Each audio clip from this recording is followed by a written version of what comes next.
Destellos, globos sonda, ilusiones ópticas, biogases. El 95% de los avistamientos de ovnis se pueden explicar y desacreditar en un momento. Pero queda un 5% con testigos presenciales y pruebas evidentes, que hay que tomarse muy en serio. La periodista Leslie Kean lleva 10 años investigando estos casos. Se ha centrado en los que tienen más evidencias creíbles y testigos. He trabajado con oficiales de alto rango, pilotos, generales y con un antiguo gobernador para demostrar que existe un fenómeno físico. Un objeto triangular gigante. Un óvalo gris oscuro. Ahora nuevas pruebas, grabaciones, datos de los radares y testimonios que nunca habíamos oído hacen que estos avistamientos formen parte de ese 5% imposible de ignorar. Es hora de corregir los informes de una vez. Archivos oficiales sobre ovnis. Me llamo Richard Haynes y soy investigador científico para la NASA desde 1967. Siento interés por los fenómenos aéreos sin identificar desde hace 30 años. Cuando era un escéptico, estaba convencido de que podía explicar el fenómeno. Pero tuve la oportunidad de hablar con algunos pilotos de vuelos comerciales que venían a los simuladores y de vez en cuando me contaban historias interesantes que habían vivido. Con el paso de los años me di cuenta de que me equivocaba porque no podía explicar aquellos fenómenos. Así que en los 70 empecé a guardar entrevistas con los pilotos, a veces en la cabina de mando y otras veces reconstruíamos el encuentro. Hasta la fecha, tengo unos 3.000 avistamientos por casi todos los países del mundo, y gran parte de ellos son muy relevantes, aunque según la Administración Federal de Aviación serían catalogados como incidentes. Pero como suponían un problema para la seguridad, creamos NARCAP, iniciales en inglés de Centro de Información para la Aviación de Fenómenos Anómalos.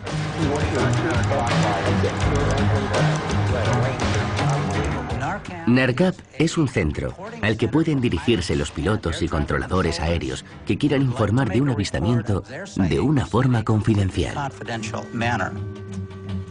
Esto es muy importante porque muchos pilotos temen por su futuro.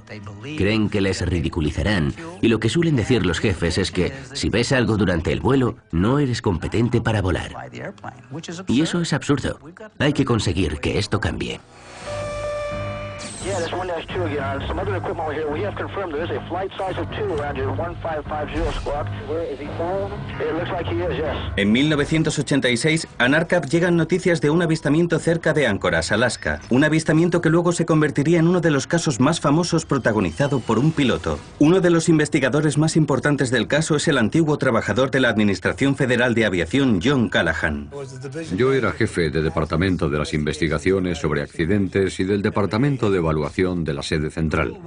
Según las normas, si había un accidente jugoso para la prensa, tenía que llegar a nosotros antes de que el humo se dispersara.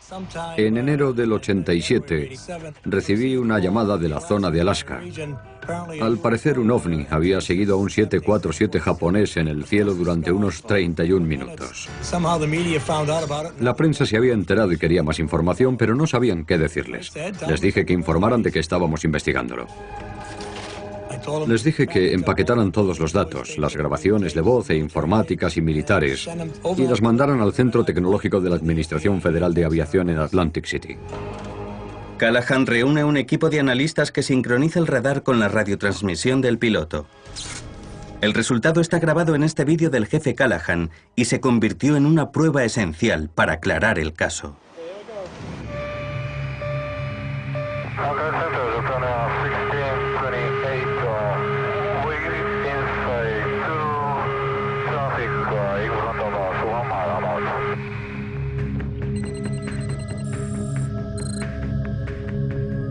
El capitán Kenju Terauchi, un capitán experimentado de Japan Airlines que pilotaba un 747 de París a Tokio, pensó que había visto unas pruebas militares innovadoras.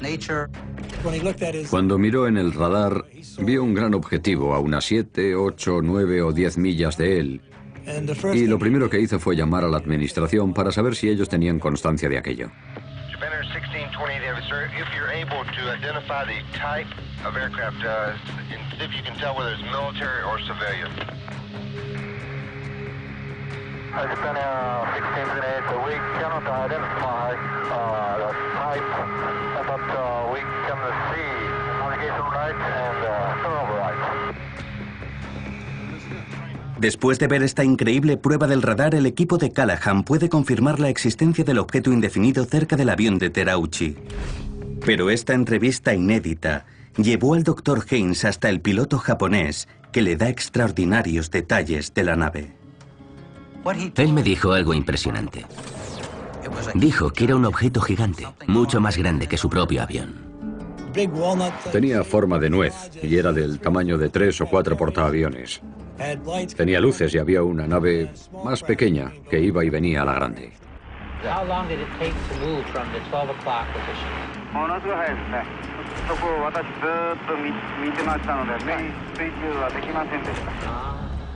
El capitán Terauchi no se inventó excusas y dijo que tenía mucho miedo. El capitán y su copiloto esperaban una colisión. Estaban en posición de colisión. Así de serio fue.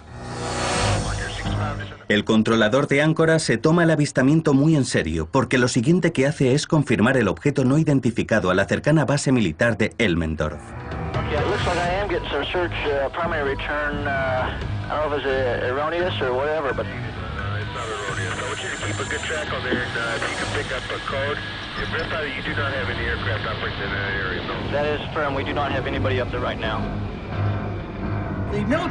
El militar ve dichos objetos y el controlador del radar también los ve. Según el piloto, hay una nave grande y le sigue durante un rato. Japan 1628 Heavy, sir, I'm going to request you to make a right 360-degree turn and advise me what your traffic does then. Cuando el capitán Terauchi se estaba acercando a Fairbanks, recibió permiso para girar 360 grados. Quería intentar alejarse de ese objeto que iba a su izquierda. Él suponía que el objeto continuaría recto y él podría girar por la derecha y dejarlo atrás.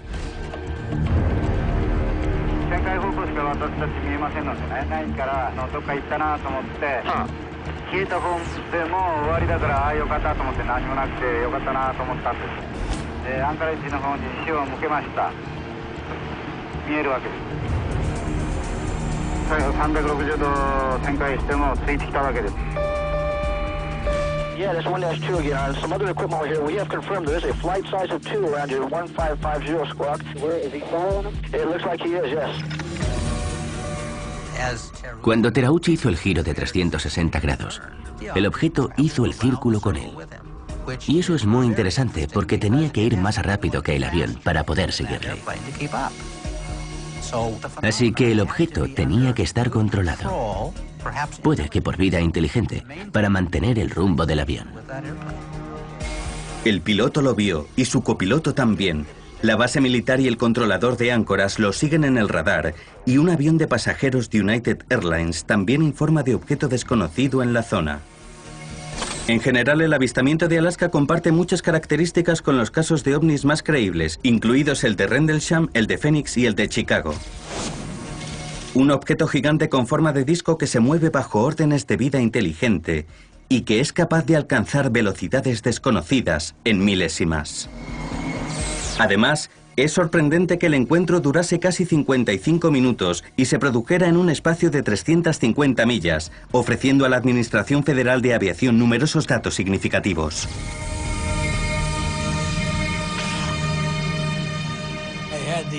Pedí a los analistas que hicieran un cuadro con todas las veces que el 747 vio el objeto e incluso un ciego podía ver que había una aeronave. Pero pensé, ¿es un bombardero furtivo porque aquí nadie cree en los ovnis? Cuando Callahan volvió a Washington, asistió a una reunión con el equipo científico de la Casa Blanca para revisar el material. Eran 3 científicos del equipo de Reagan, 3 hombres que decían trabajar para la CIA y les puse la cinta 3 veces. Cuando se acabó el vídeo estaban muy emocionados. Babeaban, tenían muchas ganas de echar el guante a esa información. Era la primera vez que tenían algo más que unos minutos de datos en un radar como prueba. Y entonces el de la CIA dio un paso adelante y dijo: este evento, señalando el monitor, no ha pasado nunca. Y nosotros no hemos estado aquí. Confisco el material y tenéis que guardar esto en secreto. Yo pregunté: ¿qué cree que es? Porque yo sigo pensando que es un bombardero. Y dijo: es un ovni. 2 meses después de la reunión de Callahan, Aviación Pública da una explicación oficial que, igual que en los casos de Phoenix y Chicago, pretende dar otra explicación del fenómeno. Dijeron que era una baliza y que se trataba de un objetivo fantasma, de un error de la máquina, y que nunca había pasado. Pero los pilotos japoneses no vieron objetivos fantasma, ni errores, ni balizas. En un radar solo se ve una barrita o un punto, así que hay que fiarse de lo que el piloto dice que ve.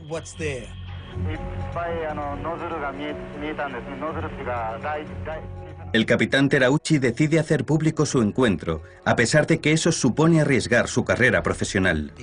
Como tenía mucho interés por dar toda la información que tenía y por conceder entrevistas, Japan Airlines decidió que no debía volar más.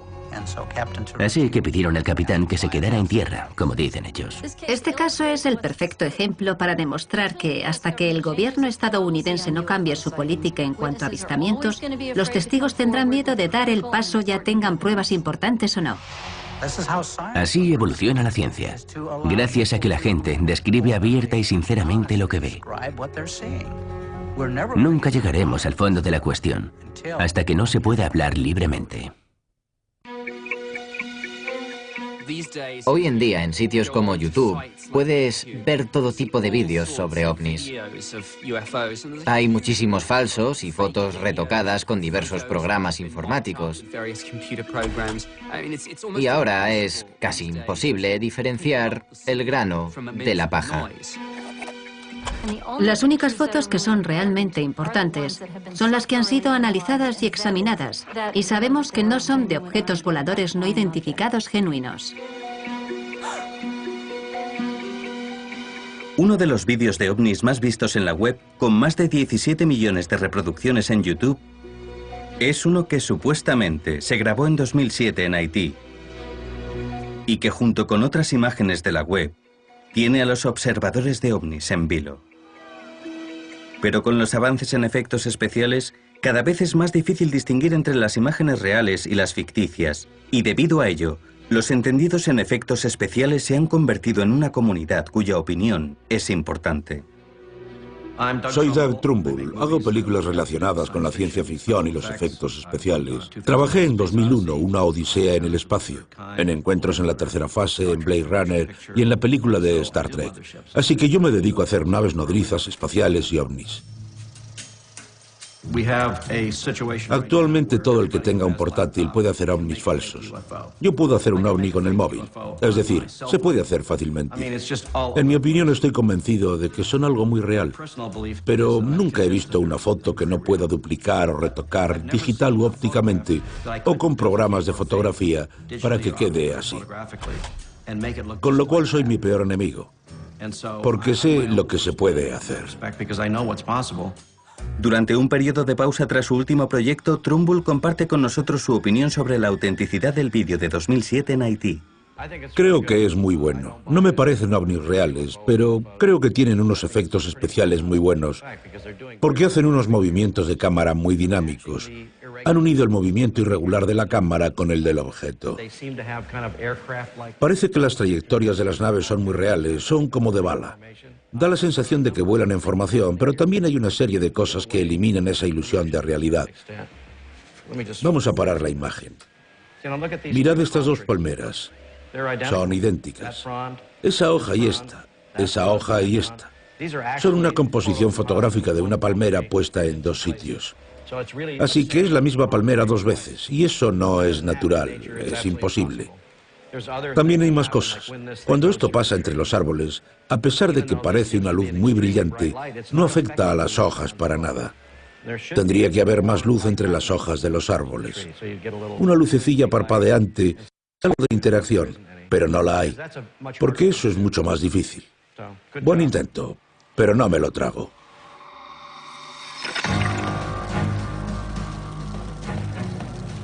Mientras en el futuro los veraneantes con cámaras de vídeo pueden conseguir pruebas irrefutables que demuestren la existencia de ovnis. Ya hay imágenes que se han probado científicamente y están abiertamente aceptadas.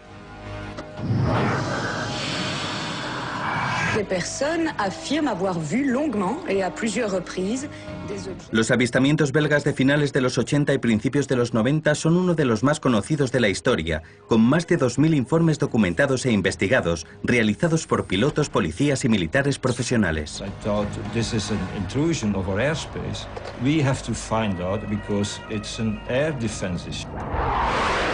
Los 18 meses de avistamientos epidémicos preocuparon al gobierno belga y aportaron a la comunidad científica las pruebas más contundentes hasta la fecha en cuanto a ovnis se refiere. Lo vi y dije, Dios mío, esto es demasiado. Tengo que admitir que en aquel momento yo pensé que era falso. Esta es la ola de ovnis en Bélgica.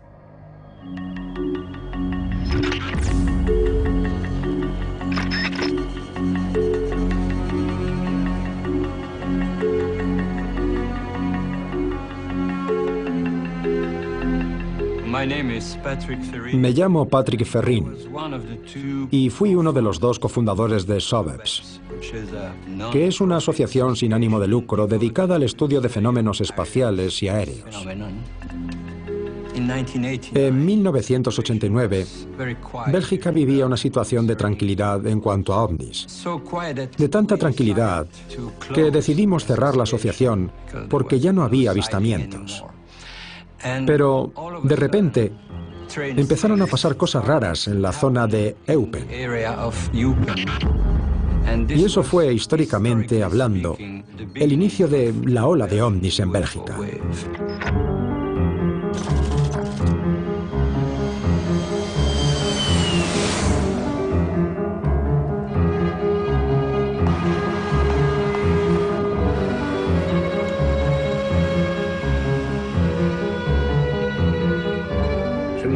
Me llamo Albert Creuz. La tarde del 29 de noviembre de 1989, yo era la persona que estaba atendiendo al público en la comisaría de Eupen.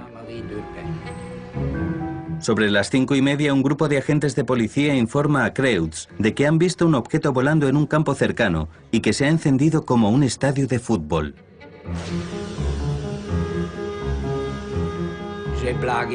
Me reí con ellos porque, como esto era a finales de noviembre, les dije que era Papá Noel bajando. Entonces gritaron, «Mira por la ventana de arriba y lo verás».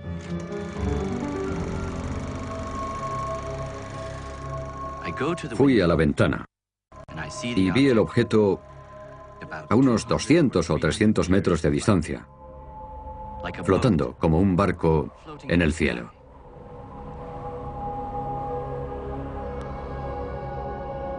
Fue magnífico ver aquello. Y me hizo pensar que no estamos solos en la Tierra, ni en el universo. Me pareció precioso.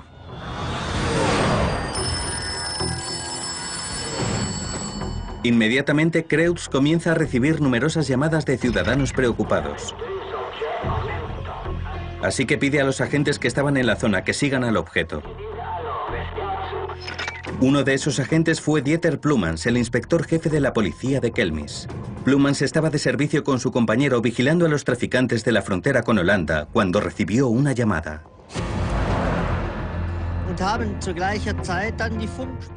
Cuando oímos las llamadas de la radio, íbamos en aquella dirección. Vimos una luz o una especie de objeto encima de la torre de Henri Chapelle. Y nos preguntamos qué sería eso.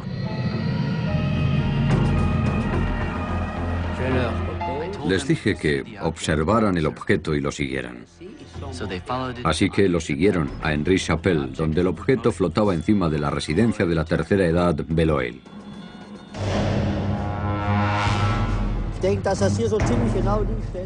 Creo que entonces paramos aquí exactamente.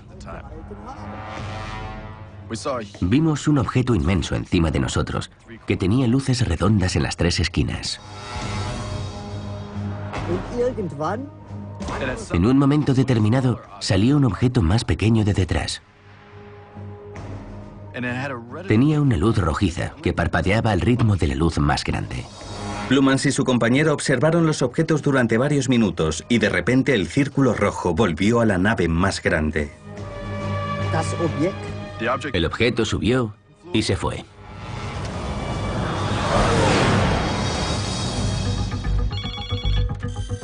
Los testimonios de Kreutz y Plumans son algunos de los muchos que surgieron aquella noche. En total, 13 agentes de policía llamaron diciendo haber visto una nave triangular no identificada, vista en 8 localizaciones cercanas a Eupen.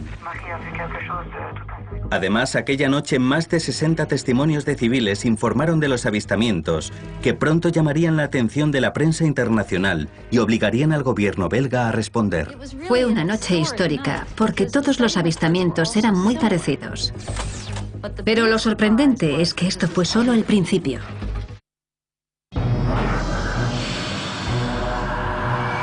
Personnes affirment avoir vu longuement et à plusieurs reprises des objets volants et lumineux de forme triangulaire. Ils ont vu dans le ciel un phénomène étrange, un ovni.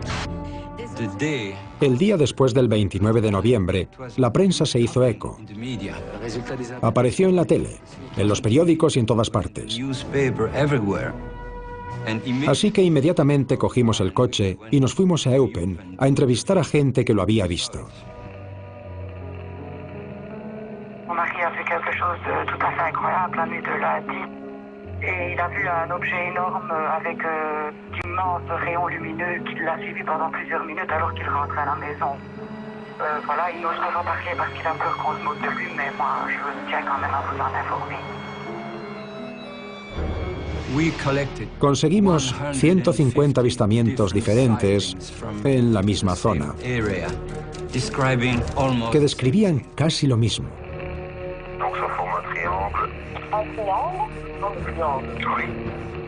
Un objeto grande, oscuro y triangular.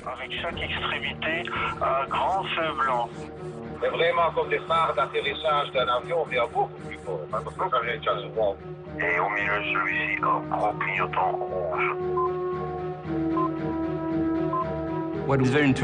Lo interesante es que en 1989 no se decía que estos objetos fueran triangulares.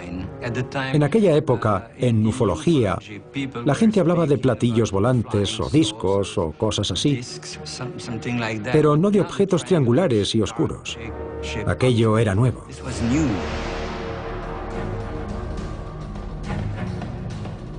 Los avistamientos belgas de 1989 captaron la atención internacional y eso dio lugar a una rápida respuesta del gobierno. Se nombró a un hombre para liderar la investigación del gobierno, el general Wilfried de Brouwer, el jefe de operaciones de la aviación belga. En 1989 yo estaba a cargo de la protección del espacio aéreo del país y se recibieron un total de 143 informes de avistamientos en la zona de Eupen. Al recibir dichos informes a nivel militar, muchos altos cargos negaban su veracidad, porque no entienden que eso pueda ser posible. Es frustrante tener que declarar que no sabes lo que pasa. Así que cuando esto llegó a mi oficina, intenté reaccionar de la misma forma, pero pensé, esto es una intrusión de nuestro espacio aéreo. Somos un país con bases de la OTAN, y hay que investigarlo, porque es una cuestión de defensa. La primera reacción de Brouwer es contactar con la embajada estadounidense para ver si ellos habían llevado a cabo algún vuelo secreto sin prevenirles. Me contestaron muy rápido y confirmaron formalmente que no habían realizado dichos vuelos en Bélgica. Así que aquello eliminó esa teoría. Pero los avistamientos continúan e incluso se producen casos en los que varias personas ven un mismo objeto. Diversos agentes de policía, personal militar y del gobierno y un meteorólogo de las fuerzas aéreas. Eran testigos muy creíbles y todos estaban convencidos de que habían visto algo excepcional. Uno de los casos que más intrigan a de Brouwer sucedió 2 semanas después de los primeros avistamientos, cuando varios testigos informaron de que habían visto una nave triangular cerca del pueblo de Ernach. A de Brouwer le sorprende especialmente el testimonio del coronel André Amont, ingeniero civil y director de infraestructura del ejército belga. Salí de casa con el coche. Mi mujer iba en el asiento del copiloto e íbamos a buscar a mi hijo a la estación de tren de Gembloux. Vi 3 paneles amarillos que se movían conmigo a lo largo de la carretera y debajo tenían una luz roja intermitente. No sabía lo que era. Mi mujer dijo que debía de ser un avión, pero yo quería verlo. Así que reduje la velocidad y el objeto siguió con el coche.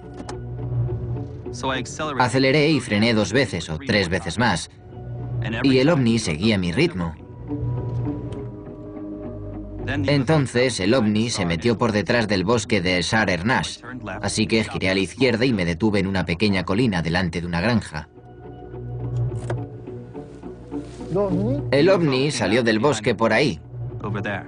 Vi una luz blanca muy brillante que se acercaba y se detuvo a unos 100 metros de nosotros.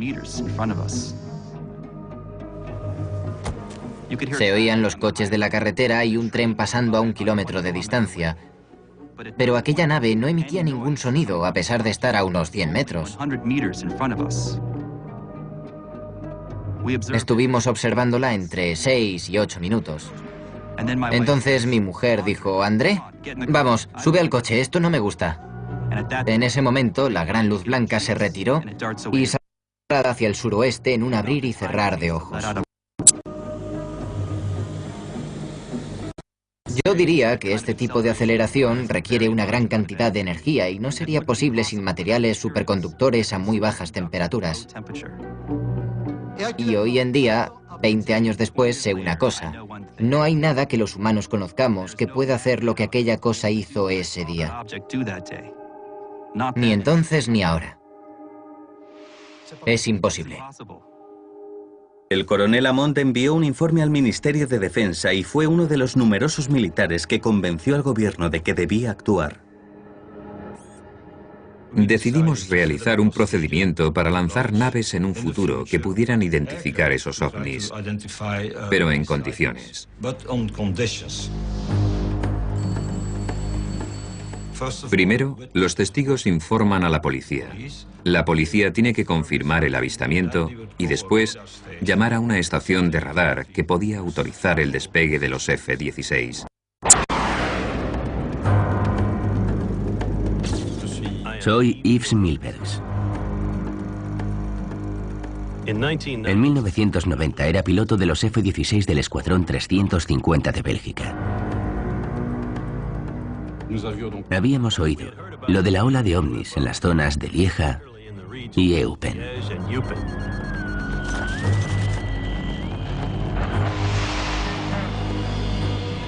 Durante la tarde del 30 de marzo de 1990, la unidad de Milbergs recibe noticias de una serie de avistamientos en la zona de Lovaina. Despegamos inmediatamente en formación. Éramos 2 F-16 e íbamos al este de Bruselas. Nuestro objetivo era interceptar o acercarnos todo lo posible a los objetos e identificarlos si podíamos.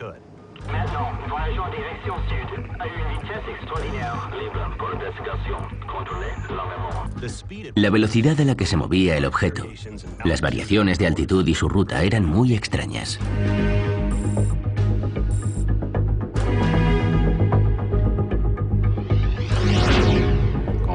En la aviación militar, estamos muy acostumbrados a ver objetos muy rápidos. Pero en este caso, las variaciones eran diferentes, y eso demuestra que se trataba de algo que no era un avión.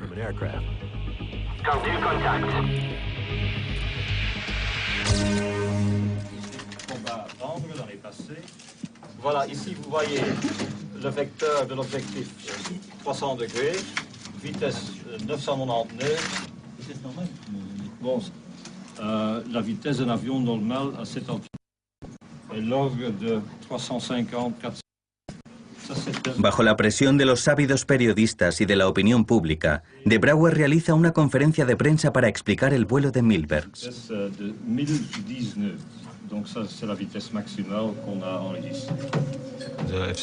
Los F-16 registraron objetos que volaban a velocidad normal, pero que de repente aceleraban y alcanzaban velocidades mucho mayores que la velocidad del sonido. Y eso no puede hacerlo una aeronave convencional.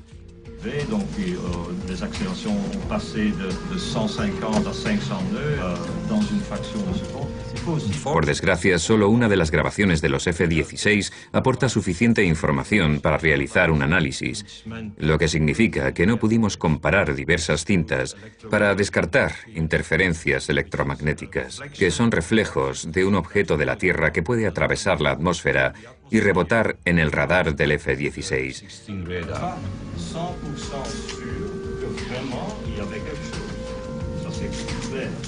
Debido al fallo de la segunda grabación del radar, las autoridades no pudieron verificar la versión de los pilotos. Pero Milbers tiene claro lo que pasó. Personalmente, creo que aquel día en ese sitio había un objeto. Hay testigos desde la Tierra, pruebas en los radares y desde aviones. 3 fuentes diferentes viendo el mismo objeto a la vez y en el mismo sitio. Aquella noche había algo en el cielo.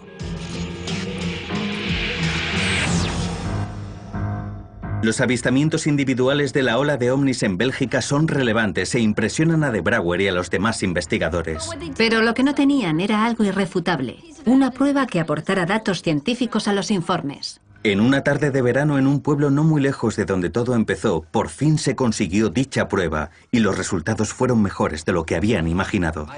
Tengo que admitir que en aquel momento yo pensaba que era falso.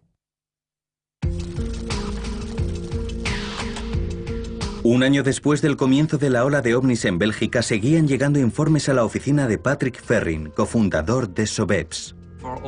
Durante casi 18 meses, recibimos muchísimos informes y entrevistamos a varios cientos de personas.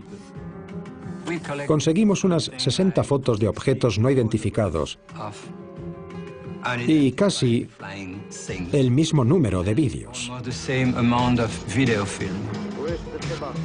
Pero por desgracia, eran todos muy malos.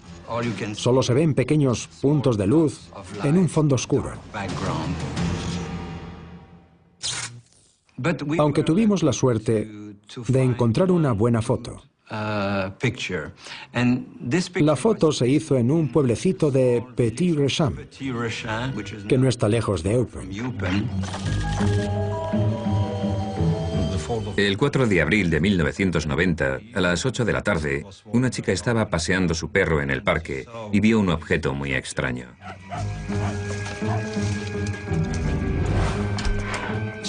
Volvió a casa y le dijo a su novio que había algo raro fuera y que si podía salir a verlo. Él salió con la cámara.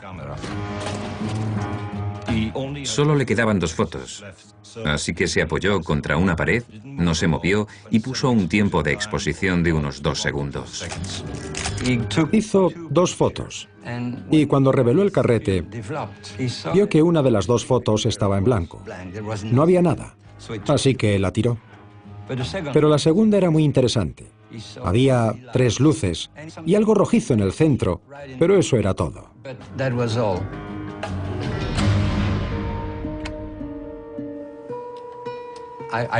Recibí el original y cuando me llegó la miré y dije, Dios mío, esto es demasiado.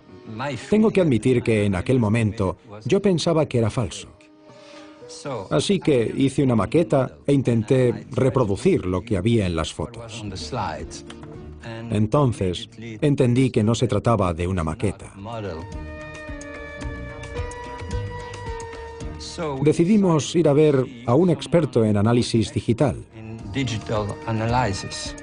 Alguien que tuviera las herramientas necesarias para demostrar si la foto era falsa o no.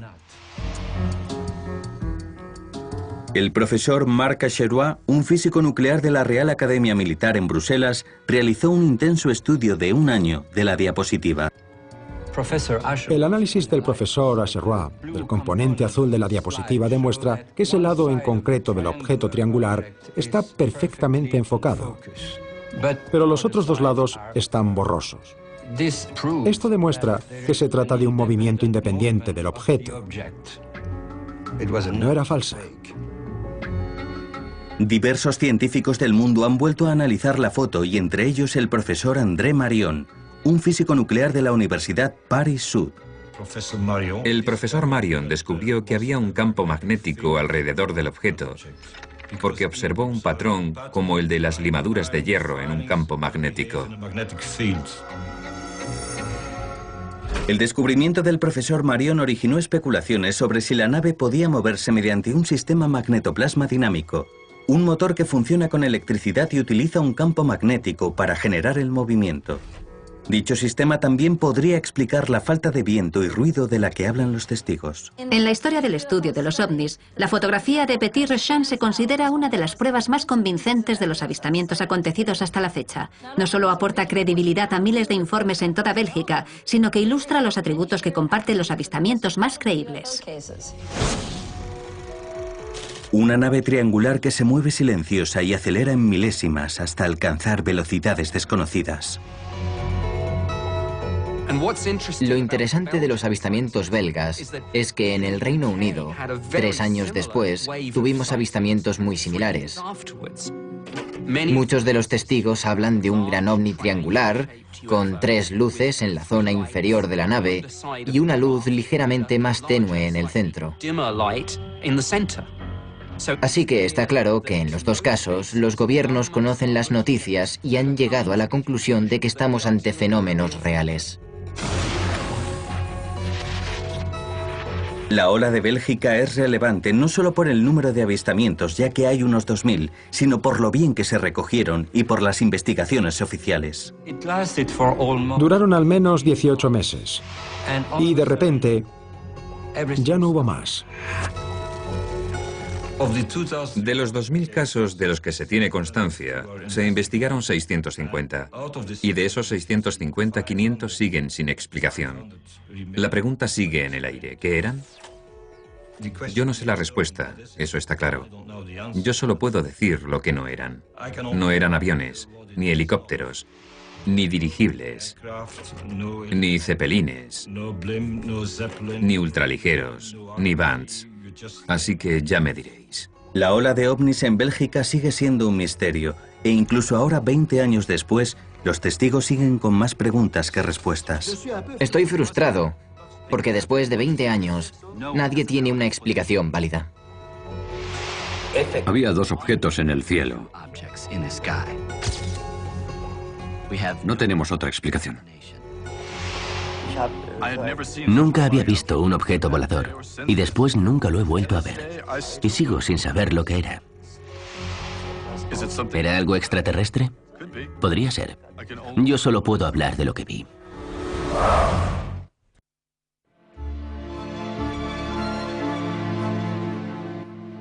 Para los miles de testigos de la ola belga y muchos otros que han documentado avistamientos en bases militares, en aeropuertos o en los cielos de nuestras ciudades, solo hay una conclusión. Ahí fuera hay algo, y tenemos que tomárnoslo muy en serio. La dificultad de estudiar ovnis reside, como no, en que ellos representan una civilización más avanzada. Es decir, que nosotros estamos en la misma situación que, por ejemplo, un ratón de laboratorio que intentara entender la civilización de los técnicos del laboratorio. Es algo que va más allá de nuestra imaginación. Además, Arthur C. Clarke dijo que la tecnología avanzada de un cierto nivel es como la magia. La historia está repleta de acontecimientos con estos fenómenos. Fenómenos que no entendemos, que hemos ridiculizado y nos hemos reído de ellos.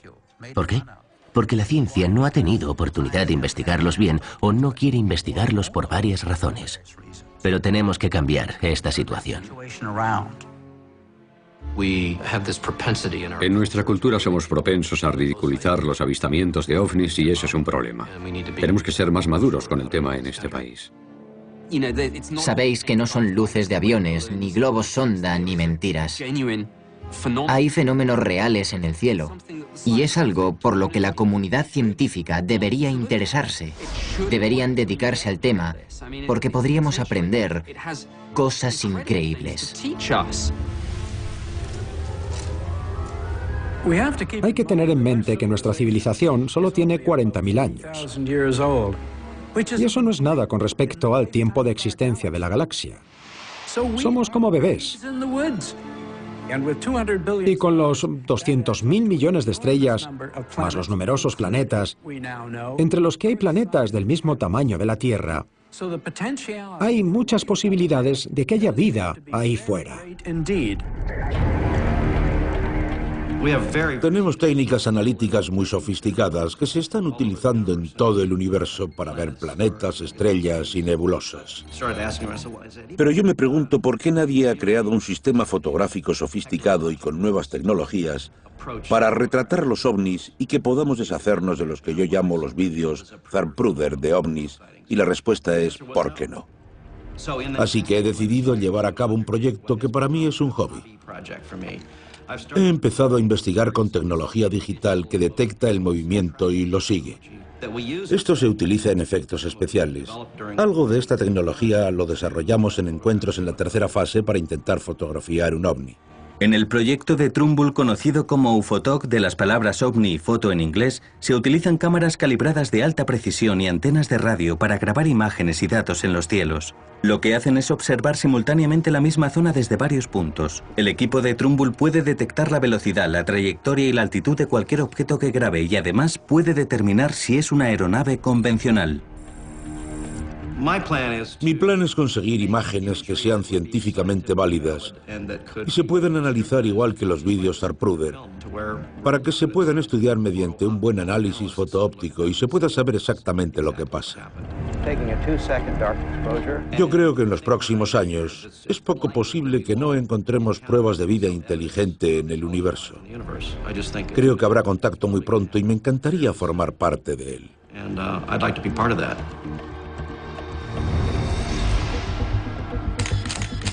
Es un momento muy emocionante para participar en las investigaciones ufológicas y hay más posibilidades de que consigamos más datos contundentes. Pero también tenemos que tener mucho cuidado para hacerlo bien.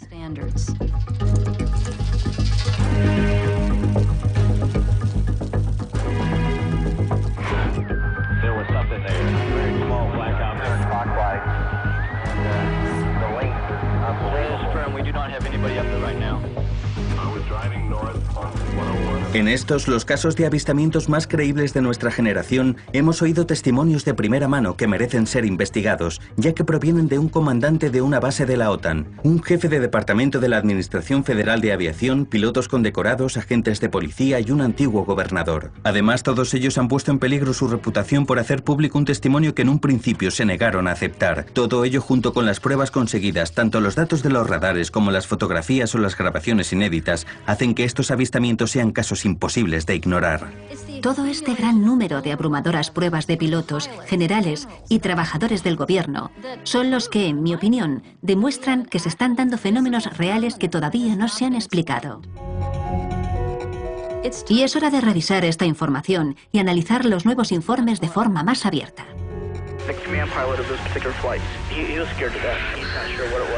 Tenía forma de boomerang. Un objeto triangular gigante. Del tamaño de 3 o 4 portaaviones. Vino hacia nosotros sin hacer ruido. Es obvio que estaba controlado por vida inteligente. Viene hacia aquí, está claro. 3 tubos de luz fluorescente. Como un frisbee. Un óvalo gris oscuro. Como un ovni. Parecía que alguien había hecho un agujero en las nubes. De repente desapareció. No cabe duda. Qué raro es esto.